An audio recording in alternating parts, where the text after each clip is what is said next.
আর কথা বলবাই না পোলাও পোলার বউয়ের কথা আমার আর বাসার ঢুকাইলো না। তখন আমি কইলাম যে দাদা রে কার বলতাম কেউ নাই আমার।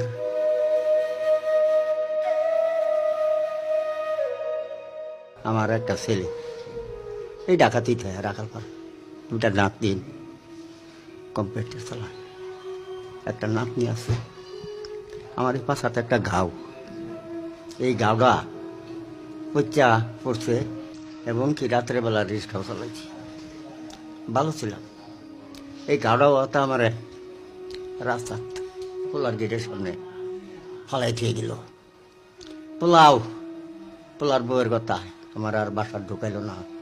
পরে কইলাম যে দেখ রে বাবা আমি সকালেও খাই আইছি না, আমার তো খিদা লাগতো না, সেটা বাসাই না।